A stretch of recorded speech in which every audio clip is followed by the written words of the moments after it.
Hello, I am Walid Ahmed. My student ID is 4426109. I am a student of BSc Honors Computer Science top-up at LSPU. This is my video demonstration for my coursework database, Case Study B, LSPU's Flying Part Circus. I will be explaining three things here: the database setup, all 5 SQL tasks, and finally the Power BI dashboard. Let me share my screen.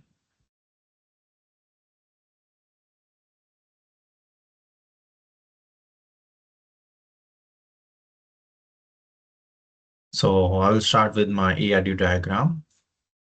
Here you can see I have created the 16 tables here. The different names like department, employees, customer, sales rep, administrator, tax support, retail customers, and all the stuff. So there are total 16 diagrams 16 tables I have created.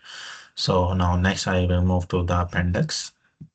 So appendix A1 has all the database code and table creation code. So you can see here.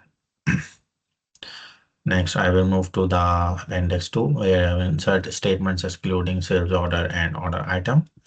And then we have appendix A3, where the sales order and order item insert statements executed after all the tables are populated. And then we have A4, part model assignments, and then we have a task for A, task for B. These all are the queries which I will execute shortly and show you the results. So now let's move to the SQL. So here you can see I created a database called Flying Part Circus with 16 tables in total. The design uses a super type subtype pattern for both customers and employees. There is a base customer table and then retail customer and wholesale customer as subtype. They share the customer ID. As you can see, the customer table here. Here's a customer ID has both primary key and foreign key, which enforces one-to-one relationship at the table. Same structure for employees, base employee table with sales rep, administrator, and export subtypes. So let's go back to the here. So the part table starts with my student ID, which is 4426109, and it increments by 10. So 4426119, you can see. And then we have, sorry, 4426109. Then we have 4426109. So it's an increment of 10. I also edit check constants throughout. Customer type is a log to retail or wholesale. Employee type to sale, rep, admin, tax support or general, and order status to complete, incomplete or cancel. These enforces business roles at the database level rather than in application code. So let me show you the customer. So every table has at least 20 records. I want specially highlight 3 parts ID 4426129. Which is here 4426129, 4426299, and 4426259. These three have been deliberately set below their minimum stock level, so I can demonstrate the trigger firing in the 4D task. So the minimum stock level column on the part table exists specifically for that trigger. So let's start with the query task for A. There we go. And execute this. As you can see, find the sales rep with the highest and lowest order. So you can see the highest orders and lowest orders. Let's go to the 4P. Let me execute this. Here we go. So the task 4B basically summarize order by status. The code is a simple group by on order status. But I added a case expression in the order by, so the result come back in logical sequence. So complete first, incomplete, and then cancel. So rather than alphabetical order, I also added average order value and a total VAT collected as extra intelligence columns. This query output is the what would drive to operations management dashboard, and it's directly feeds the order by status visual in my Power BI dashboard, which I will show you at the end. So the next query is task force C. Here we go. Task force C basically joined 3 tables. One is parts, the second is part supplier, and the third is supplier. So let me execute this.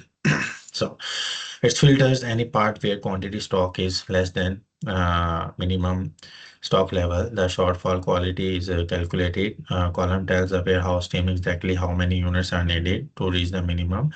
The results are ordered by part ID and then supplier price ascending.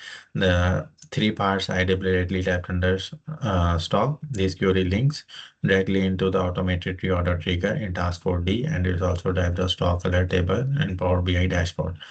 So let's go to the task 4D. Here we go.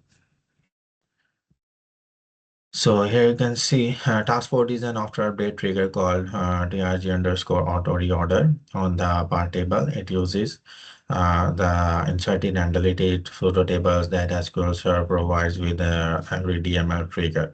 Inserted all holds and the new values, deleted holds the values before the update. The where clause is the key design decision. It only fires the order if the stock has just crossed below the minimum. So here you can see about the reorder quantity is minimum stock level multiplied by 2 minus current stock. So the order always bring inventory up to the double minimum, which is a standard warehouse buffer to avoid frequent repeat orders. So the cheapest supply is chosen automatically using a correlated top one subquery on bar supplier sorted by price ascending. There is also exist check before the insert guarantee a supplier exists. This prevents a null supplier ID. So now let's execute this. So if we execute this, you can see the part ID for 426139 is the Magneto Sleek 4300. It has currently 15 in stock and well above its minimum of 5. I'm dropping the stock down to 2, which crossed below the threshold. And during the record log, there is a new pending entry created automatically for the Magneto with the cheapest supplier selected and the quantity calculated as 10 minus 2, 8. Here you can see 8. So 8 units are ordered, which brings stock up to double the minimum of 5 and trigger 5 exactly as designed. So the last query is for E. So this query is already run. The task 40 is stored procedure, so-called generate invoice, which is basically to generate an automatic invoice.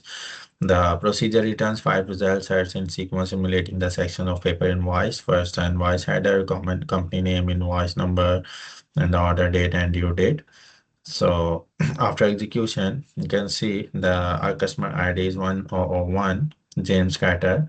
Name is James Carter, and then we have address, customer type, contact number, email, and the sales rep is one, Elias Brown, and his phone. The sales rep is Elias Brown.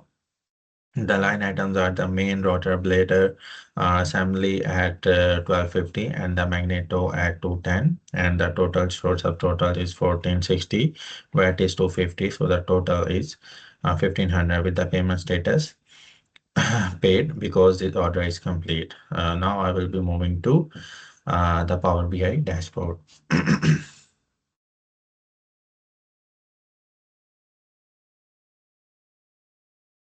So now the Power BI dashboard, it has 6 visuals that together tell a complete business story access, 3 dimensions: sales performance, customer intelligence, and inventory management. So let's start with the order by status. The order by status charts break down complete, incomplete, and cancel orders. You can see complete, incomplete, and cancel order. It is the operations with a large incomplete bar would immediately flag stock shortages, logistic problem. The categories and ordering match exactly what task force B returns. Then we have our revenue over time. Here we have revenue over time. Revenue over time plots under the total across the order dates. January to March in my data. This has been identified seasonality, which is useful planning, purchasing, and staffing. And then we have sales rep performance. You can see here, it says in sales rep performance, the sales rep performance chart shows order totals by rep. This feeds directly into commission distribution, decision, and workforce management. Lice Brown handles the most orders in the data set. Then we have a KPI in KPI, you can see we have total customers, total orders, and total revenue. And then we have a stock table. Here you can see uh, this is a basically this is a direct operational tool for the purchasing department. Shows the same part that task force identifies as below minimum stock. So this with the supplier contact details and the prices. And this is the retail versus wholesale. Here you can see customer type. The light blue color has a retail and the dark blue color is a wholesale. Thank you so much for having me for my video demonstration.